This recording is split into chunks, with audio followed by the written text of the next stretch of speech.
travers le monde, les relations internationales et la géopolitique sont en mutation. Il n'y a pas un continent qui n'est pas frappé par des conflits extrêmement violents aujourd'hui. Le multilatéralisme est attaqué au nom du repli sur soi. D'autres maux et incertitudes nous guettent. Nous ne parlons plus désormais du changement climatique, mais d'adaptation au dérèglement climatique. Les inégalités sociales et économiques entre pays, mais aussi au sein de mêmes pays, ne cessent de s'accentuer, favorisant du même coup l'augmentation de l'extrême pauvreté. Comme d'autres pays, Haïti n'échappe à aucun de ces maux. Il y a quelques jours, vous l'avez peut-être noté, nous mettions en lumière les graves abus et violations des droits de l'homme commis par les groupes criminels dans l'Artibonite. Or, c'est dans ces moments d'incertitude, dans ces moments de doute que cette déclaration prend tout son sens et toute sa valeur.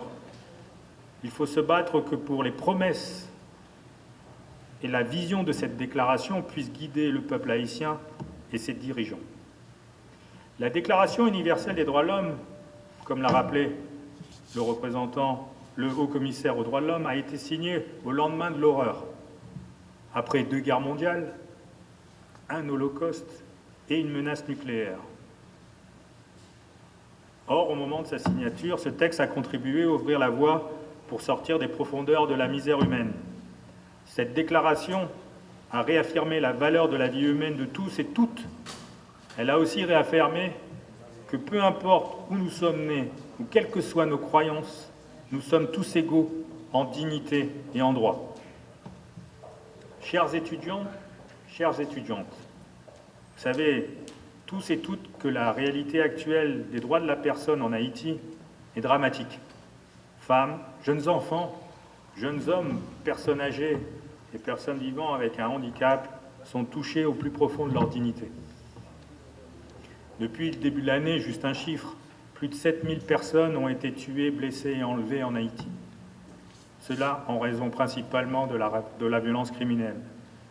De nombreuses autres personnes ont été déplacées, ont perdu leur maison, leurs moyens de subsistance, ce qui les rend plus vulnérables et sans protection.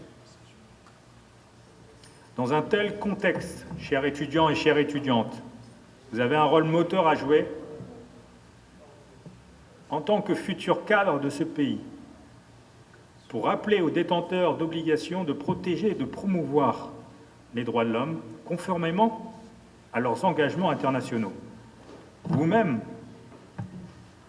vous allez peut-être devenir détenteur de ces obligations dans un avenir proche, et je vous le souhaite.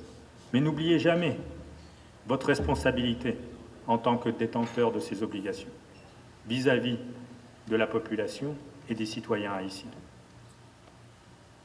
Si la jeunesse est pleine de potentialités, c'est un fait, et doit devenir un acteur du changement social, encore faut-il qu'elle soit pleinement impliquée par les acteurs politiques et institutionnels dans la gestion des affaires publiques.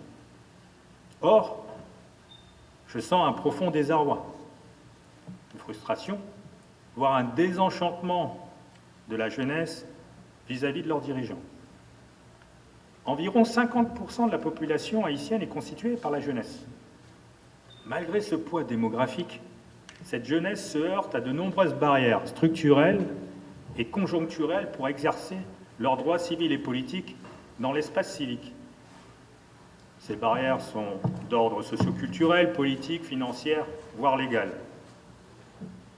Elles entravent fortement la capacité des jeunes haïtiens et haïtiennes à participer de manière significative au processus de prise de décision et aux affaires publiques à l'échelle locale comme nationale.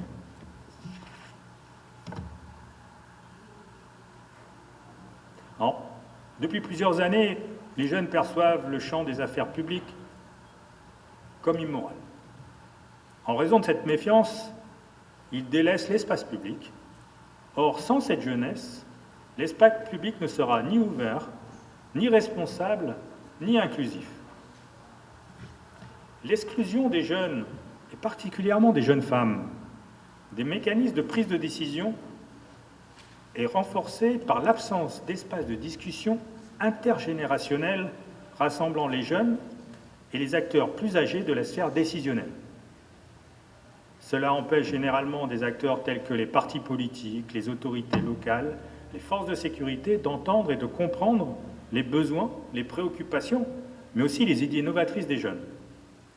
Je pense ici que le CIDP a compris et saisi cet enjeu. Preuve en est de cette causerie aujourd'hui. Pour conclure, je remercie les autorités et les membres du CIDP pour cette initiative de participer à la célébration de la Déclaration universelle des droits de l'homme en impliquant les jeunes universitaires et les jeunes écoliers. Je remercie également les jeunes universitaires, les lycéens et le regroupement national des étudiants haïtiens pour prendre activement part à cette activité aujourd'hui. Enfin, je renouvelle l'engagement du Haut-Commissariat aux droits de l'homme pour soutenir toutes les activités visant à la promotion des droits de l'homme, et notamment dans les centres universitaires et dans les écoles.